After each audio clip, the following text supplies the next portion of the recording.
Got a great question from a viewer yesterday. I thought you'd be interested in it. The person asked me, do I have any regrets, things I would do over if I was retiring today instead of almost 4 years ago? What would I do different with the knowledge I have now, the experience I got now? Great question. Hey, say hey, hi to Grogu back here. Hey, before we get into that video, 19.3% of you that are watching this are subscribers. 80%, folks. So 80% are not. Hey, take a second, hit subscribe, okay? Doesn't cost you anything. It helps the YouTube algorithm, pushes this to more people. Please do that. Worse than that, 3.4%, let's just say 97% of people do not leave a comment. Come on, folks, just add a word or two. At a minimum, tell me where you're from. Tell me where you're from. You don't have to say anything more than that. I love hearing that. It really does. That's the single thing that inspires me the most when I see all these cities and countries that the word, in my experience, is getting out to people. I love it. Love that a lot. So please take a second to do that. So, hey, as a reminder, I retired in 2019, almost 4 years coming up here in a couple months. Pre-pandemic, the markets were rising. 2019, 2021 were great investment years for me. I traveled a lot in 2019. We made 5 trips: Mexico, Florida, Virginia, Colorado, Asheville, North Carolina. It was a great year. Good times, good times. I had 6 months of saying no, got another video on that. I started a YouTube channel within 6 months, right at 6 months. I did some writing for magazines, written a book. I did some consulting, still do. I was probably working maybe 5 days a month, something like that. That's probably on the high side. 4 is probably a better average. I started a retirement group. I had a study group I started, have an investment group. Just did a lot of things well. So that's kind of a little background. So what are my do-overs, okay? I have 5 of them. Things that I don't regret these. It's really, if I just had a chance to do them over. Regret is too strong of a word, but hold on. I do actually, to the end of this, I actually have a bonus prediction regret. A regret I expect to have in maybe 5 more years. I expect to list this. So I thought I'd put it in there for you as a prediction, and we'll see how that comes true if I'm still making YouTube videos in 5 years. So number 1, I've mentioned this before. This one's a repeat, but I have to put it here because it is really big. Focus on my health. I've stated this before, like I said. I've always exercised a lot, but specifically eating. I was a carb junkie. Eating whole foods, 1 ingredient foods is something I focused on. I'm down 40 pounds. Feel great, feel better than I have in 25 years. All my metrics, measures are great. Doctor tells me I'm his healthiest patient for the last 2 years. So got it off and kept it off. So anyway, I feel great about that. So on the new items that maybe we haven't talked about before, and this is my experience, and some of this is this is part of retirement, but it's not all money in retirement, as you know, but this is my experience in retirement. Number 2, do-over. Discussing relationship changes with my wife. We're together a lot. I used to work about 10 hours a day, plus a, 10-minute commute each way, so I didn't have much. But I was always on the clock. Weekends, holidays, vacations, I'm doing email, I'm making phone calls, just had a lot of things going on. Loved my career, no regrets at all at the career. But going from that lifestyle to being together 24/7 was a big deal. My wife's vision of what our retirement life would look like was different than mine, and both of them were wrong, okay? Her vision was, hey, we're together on Saturdays and Sundays most of the time. Let's just expand that to 7 days. We're doing everything together all the time. We don't need to do everything together. Actually, we'll kill each other if we do everything together. It's okay to have journeys that you're on by yourself, like this YouTube channel, like my study group that I have, like my investment group. It's okay to have those journeys, and she's got her list too. So we kind of stumbled through that. We had some pinch points, some arguments. I wish I would have done a little better job of that, listening and talking about that instead of just experiencing that and fighting through that. Would have probably been a little better if 6 months ahead of time we would have had those conversations. So number 3 do-over that I'd like to have is alignment on money with my wife. Okay, actually, still some pinch points out there.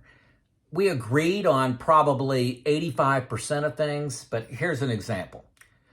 We historically have given a lot of money away. Okay, now I'm not looking for a request to give money right now, but we've given a lot of money away. I made a lot of money, gave a lot.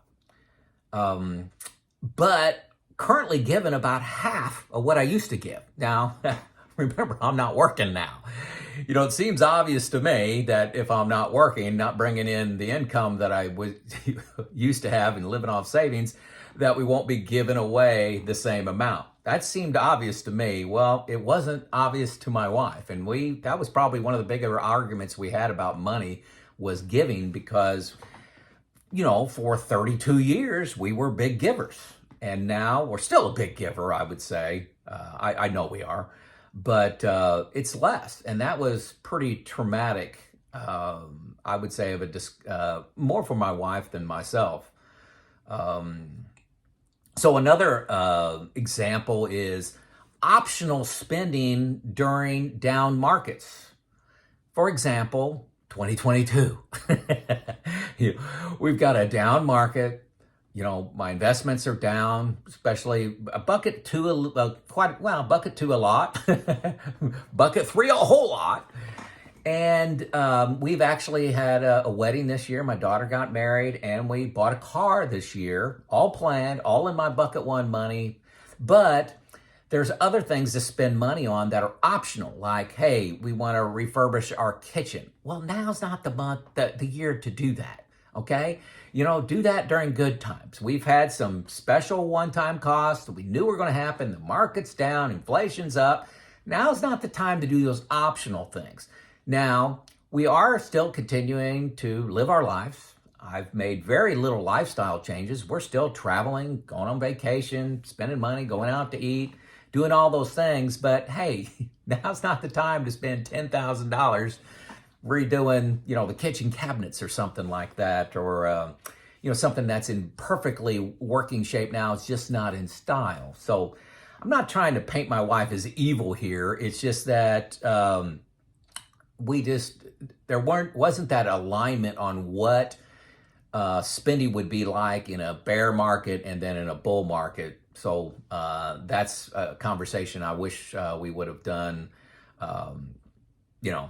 So buckets have allowed me to live, you know, my life and our retirement life with very little changes. But some of these big, you know, remodeling kind of discussions, you don't do that when the market's down 20%. Okay, so alignment with money is number 3.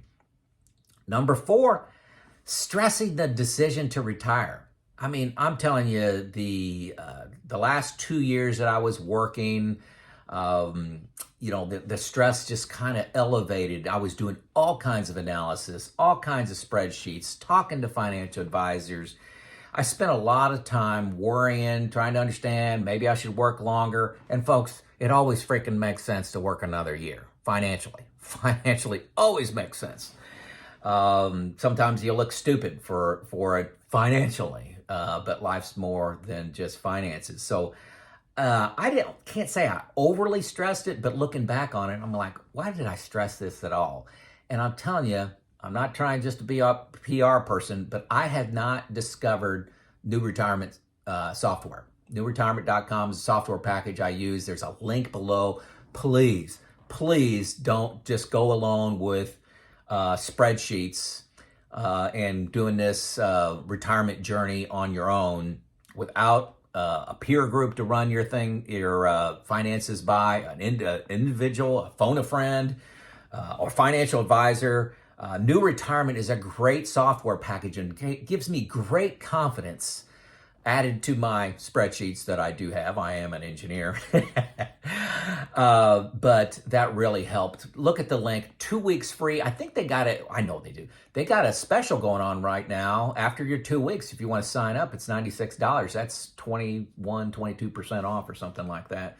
But stressing the decision to retire, wasted energy and effort. And I spent a lot of evenings doing that, and I was working full time. Number 5, this may seem small, but I should have started Roth conversions 1 year earlier. My first year of retirement, I was getting used to being a spender versus a saver. Paying the taxes, you do a $100,000 Roth conversion and pay 22% taxes on it, that's federal, then state, so you're paying 25, 26%. It hits you kind of hard, and it's not going to affect me that much. Actually, I'm doing Roth conversions now, which market's down, so it'll be better. And I'm doing them all the way up until I'm 72 and start having to take RMDs. So, because taxes are most people's number one expense in retirement. So have a plan for that. That's the biggest thing when I talk to family and friends and some of you folks. The biggest gap that people have in their plan is they don't think about taxes 5, 10, 15 years from now. They're just living in the here and now. So those are my 5 do-overs. Nothing that bad, nothing that bad. I don't regret any of it. But here's my bonus. Here's a prediction. I predict 6 years from now, or after celebrating 10 years of retirement, I'm going to maybe even regret not spending enough money.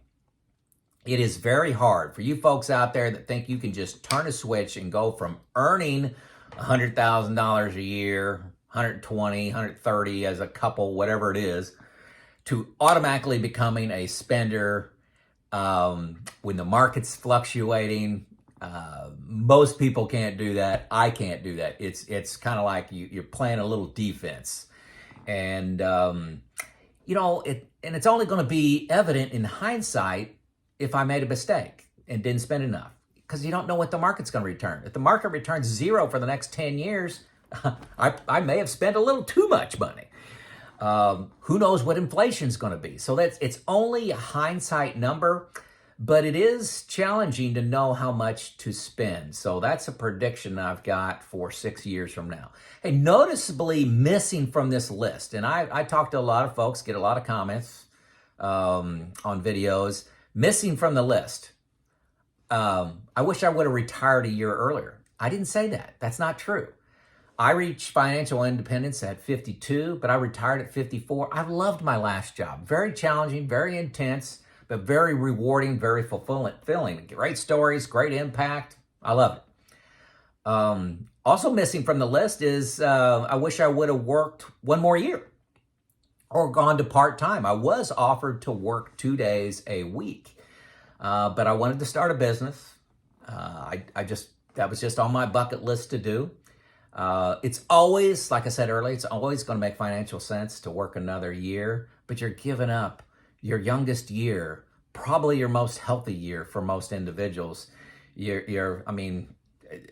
So working 1 more year was not on my list of regrets. Another thing that's missing from the list is time, boredom, fulfillment, joy, social connections.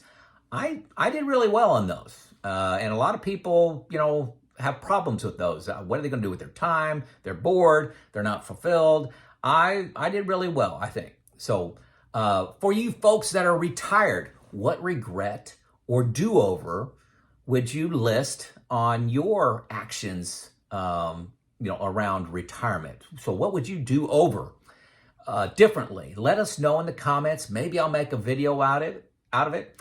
For you folks that are close to retirement, say you're 5, 6, 7 years from retirement, what do you feel you're not fully prepared for? And what would you do differently if you could go back 5 years in time? You know, you're 5 years, 4 years, 3 years from retirement. What do you wish you did?